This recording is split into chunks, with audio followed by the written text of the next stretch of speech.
Are you a business owner looking for real advice and input? You're in the right place. From concept to launch to growth, funding, and beyond. Welcome to Startup Hustle with your hosts. One once sold a business for $150 million. The other, the author of $1 Million Bedroom. Here are your hosts of Startup Hustle, Matt DeCoursey and Matt Watson. 1, 2, 3, 4, 3, 2, 1. 'Cause no one can do it like we do it, like we do it. And I'm back in the United States, that is.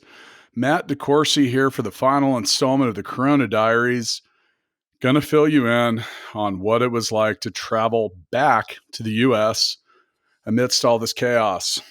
First off, I want to say thanks for all the support that I got from so many of you. I received a heck of a lot of messages through a lot of different mediums. If you left me a message, thanks. If I haven't directly replied, I do apologize. I just want to go ahead and say thanks in a blanket kind of way.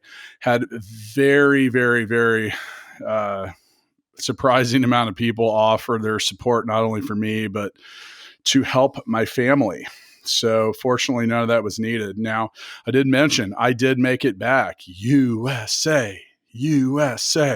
Feeling good about that part, but man, kind of a freaky trip on the way back. So anyway, as many of you know, I was staring at possibly being stuck in Cebu City in the Philippines, which wouldn't have been my worst case scenario. I was more concerned about getting stuck in Tokyo or perhaps Seattle. So anyway, I positioned myself very close to the Cebu airport, like within walking distance the night before I needed to leave. I had a 7:55 a.m. flight, more or less got right on it and through the airport with a surprising amount of ease. There's basically nobody in the airports right now. So I think that helped. Now, as I got my flight out of Cebu was 100% full, which is normally not the case. It was filled with, it was hard to tell, but like I could tell it was people that they were getting out of Cebu. They weren't Filipino. There was a mix of, just a whole bunch of different people on there. So, and the same thing with the hotel that I stayed at, I noticed that it was just really full of people that seemed as if they were trying to get out that next day. So managed to get out of Cebu without much problem. It was about a 4.5 hour flight to the Narita airport. That is just outside Tokyo, where, honestly, the slowest part of my journey back, other than layovers,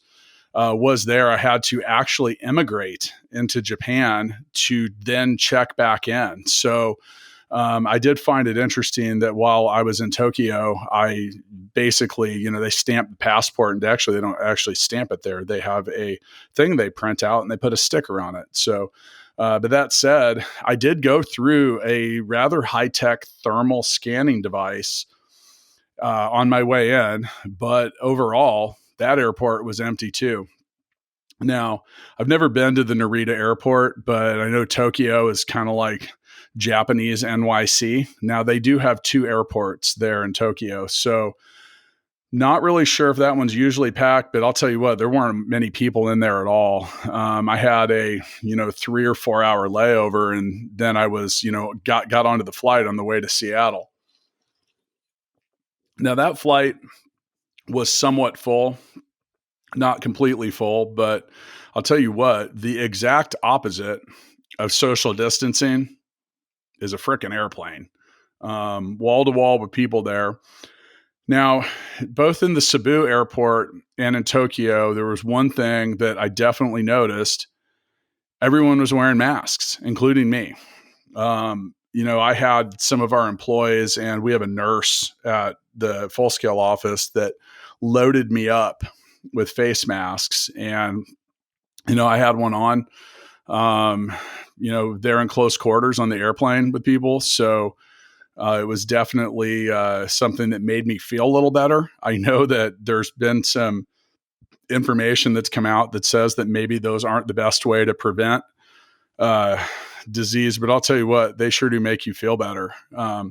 That said, in both Tokyo and Cebu, there was a clear effort on the people that were both working at the airport, the people that were on the planes, everyone you'd see seemed to be really conscious when it came to the overall prevention of airborne particles, meaning masks. There was no shortage of hand sanitizing stuff. And, so it really seemed that there was a level of awareness that I not only appreciated, but noticed. So with that, then got on a 12-hour flight from, and maybe it wasn't a full 12 hours, but on my way from Narita to Seattle, and arrived in Seattle. And that's where my surprise really began. I entered the US with no noticeable screening for COVID-19. I don't know if there was something I didn't see, but I was shocked. I was expecting delays. Like I think I even mentioned in prior parts of this, I wasn't sure if my 7-hour layover was going to be enough. I was through customs in 15 minutes. And I mean, maybe if it even took that long. Border Patrol guards or the Border Patrol people there at customs, none of them had on masks. There was not noticeable access to hand gel. I had brought my own with me. I had a little, bottle of it. And, I was just really conscious about everything I was touching and just the things that I was picking up. But I was immediately surprised at the overall lack of, I don't know. I really felt that there was going to be some screening. I thought perhaps that, much like I had seen in Cebu, they were going to be taking people's temperatures or doing anything. There was none. I mean, none. So I was really surprised with that. They did ask me if I had recently been in China, which I had not.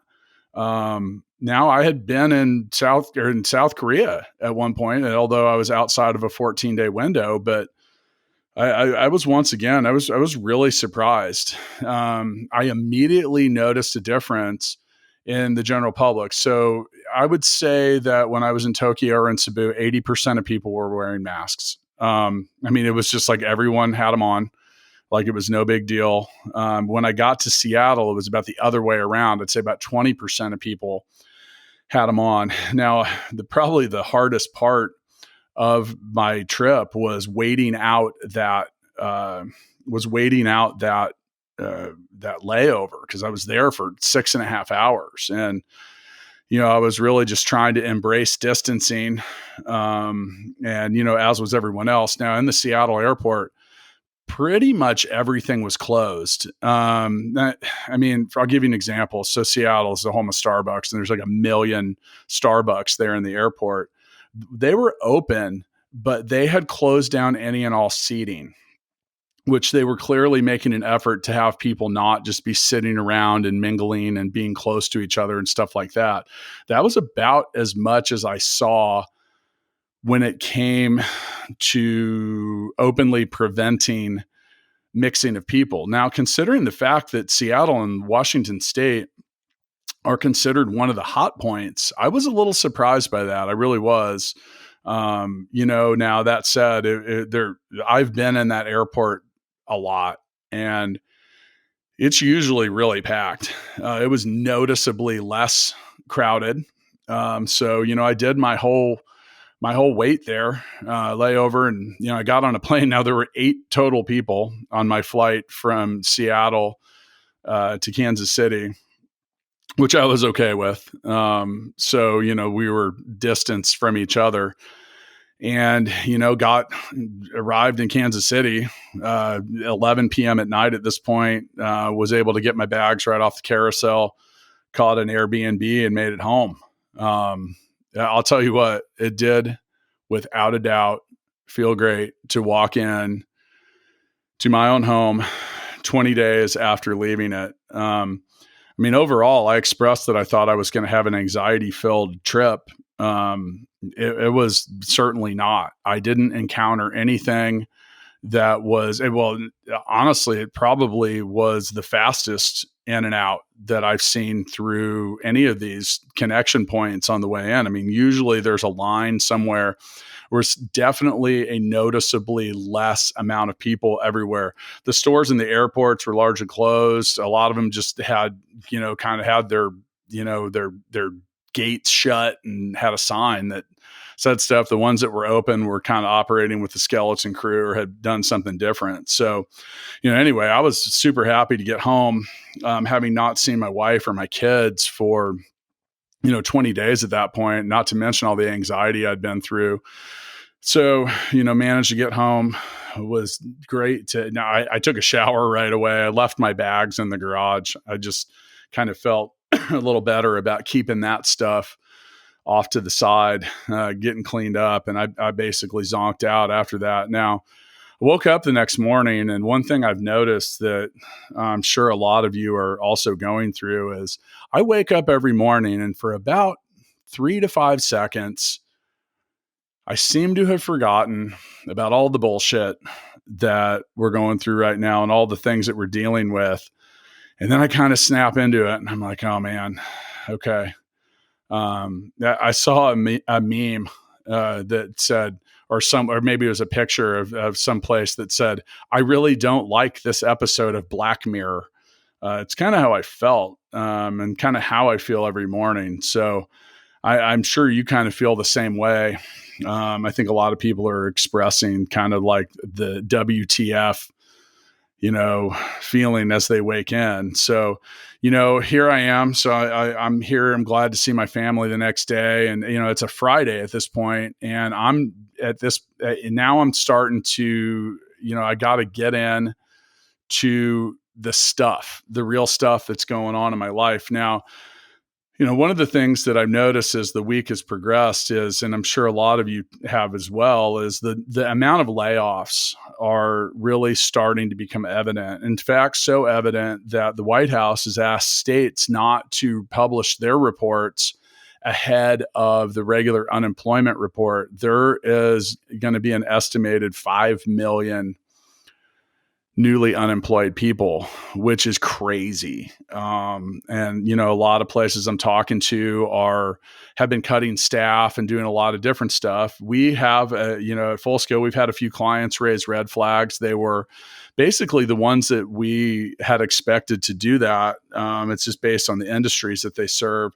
Now, that said, we've had a surprising number of new inquiries for work. And then existing clients, we've had a couple that have increased the size of their team due to the nature of what they're doing, and they're seeing an increased demand. So overall, have not felt the brunt of that, although kind of wondering when that's going to occur. So, like I said, there's been a lot of, I think overall what I'm sensing as I've talked to a whole lot of people is that there's still a wait and see attitude.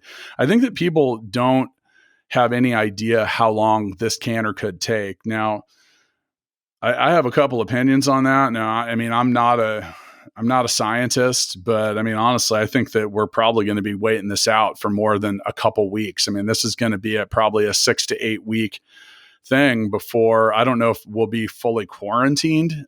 We are, meaning I got back home now, kind of an interesting story. And I've always mentioned that I'll try to be open. So far at this point in my life, I have never owned a firearm.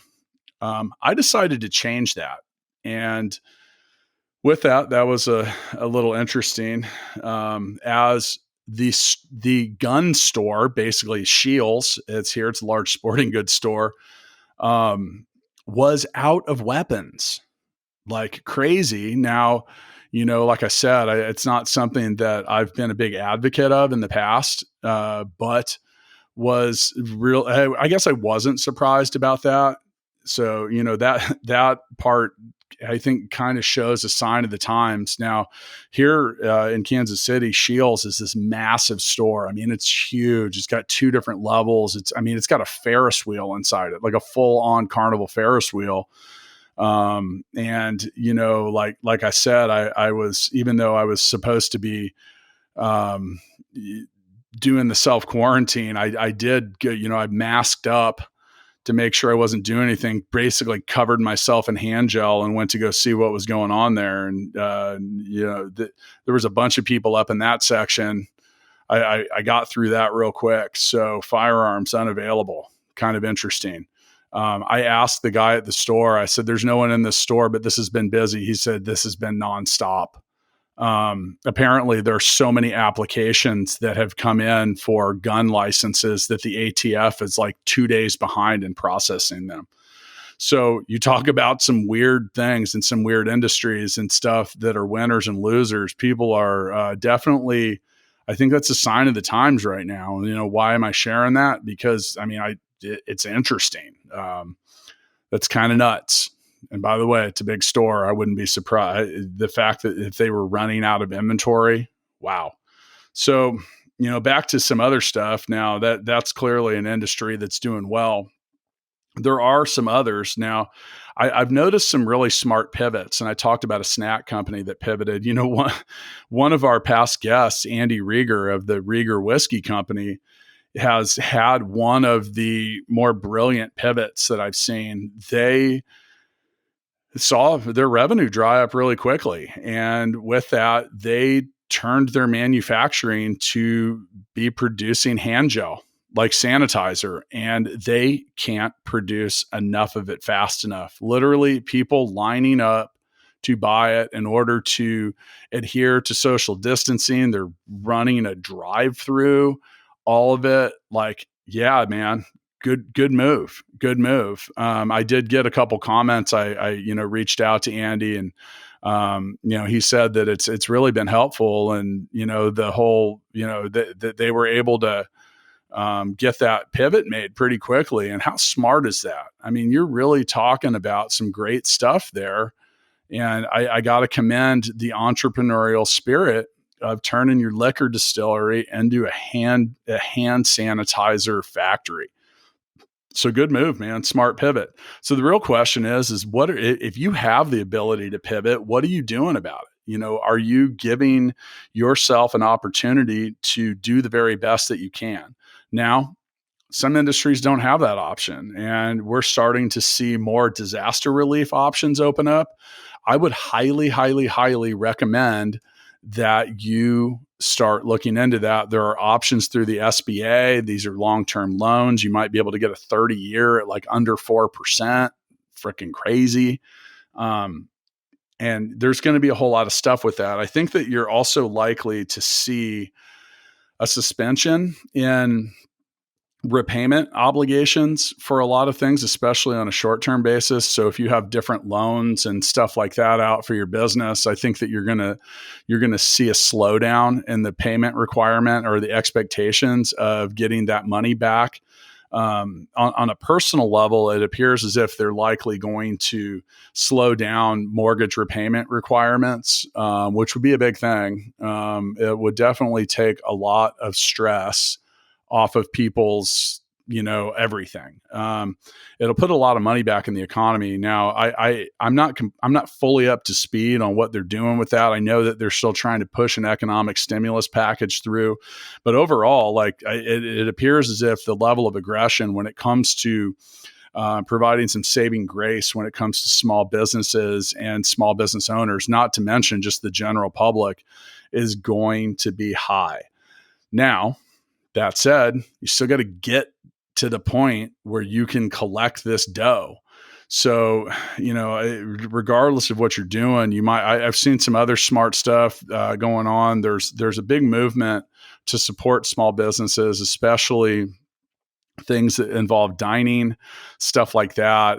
Really in the end, I think anyone and everyone wants to see these things still remain and be accessible upon this craziness dying down, and it will die down. So, when it comes to that, what's really kind of nuts is at the point of recording, and I'm recording this on Saturday, March 21st. At this point, 1 out of 5 people in the U.S. is on a mandatory lockdown. So you've seen big cities and states, California, New York, Connecticut. There was one more that have required true lockdowns. They're like, hey, man, stay the fuck home.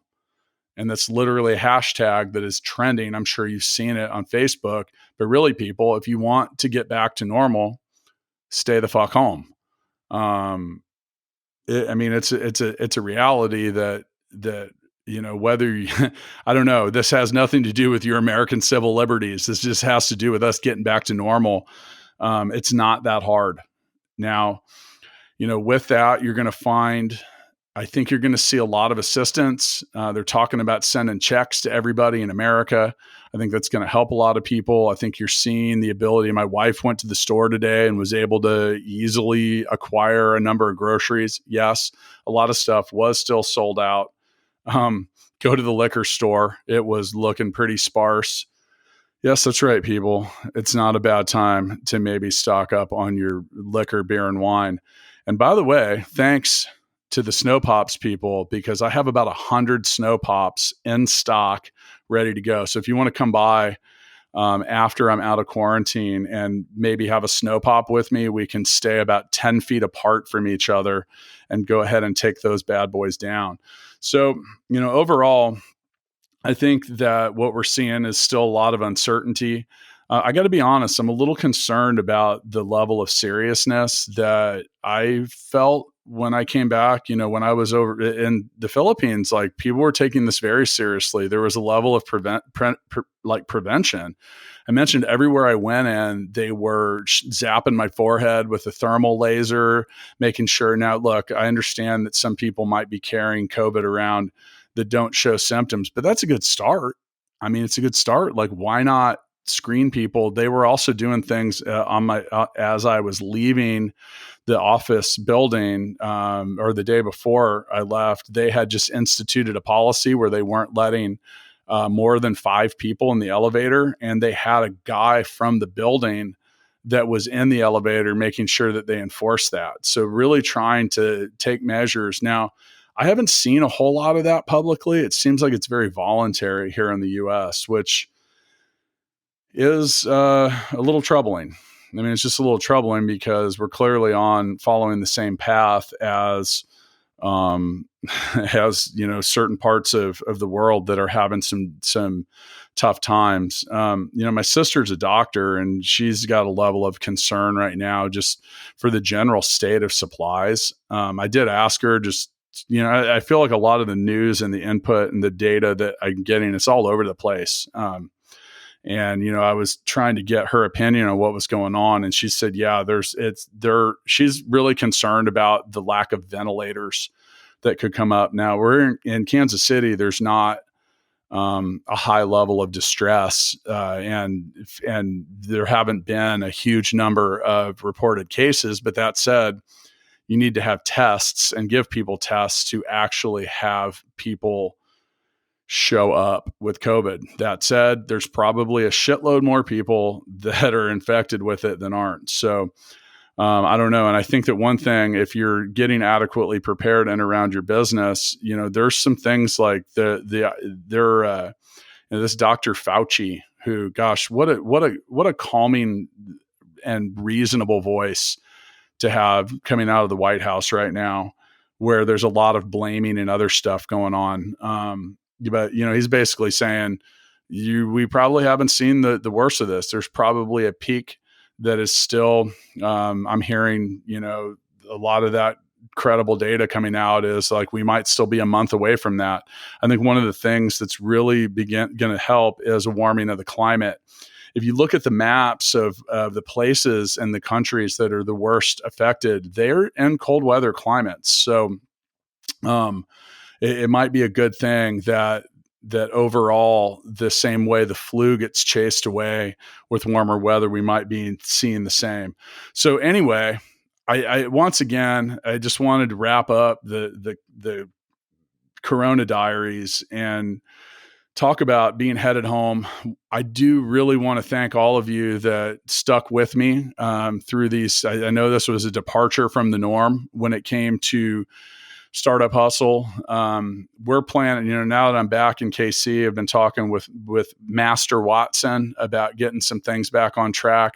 We're going to have to make a few adjustments as we're used to having in-studio guests, but planning on trying to push out a little extra content over the next 4 to 6 weeks because, well, I just think that some people might need a few things to listen to. I think there's a lot of people out there that have a level of accessibility right now that they might not normally have. So I'm hoping to get some people involved. I'm hoping to get some stories about how different businesses, entrepreneurs, and investors especially are looking at this overall situation. The investors part is I think something that's going to be pretty interesting because I'm really curious about how the overall outlook. I'm curious as to whether or not private equity and just funds and all of that, if they're just planning on pushing their money towards things that are clearly going to benefit from this, what their feelings are, if they're just sitting on everything and waiting to see what happens. Overall, I think it's going to be an interesting April. So stick around. We'll try to get you the best information from the best people we can find. See you next time.